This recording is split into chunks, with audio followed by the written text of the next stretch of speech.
Dito.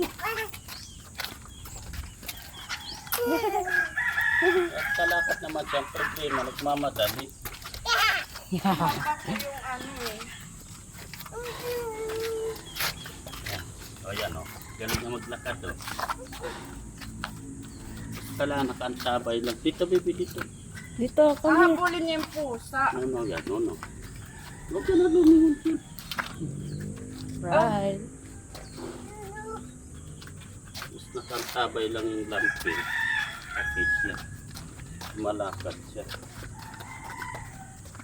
Okay na yan. Alis na tayo. Bye-bye. Sakay na. Tara na.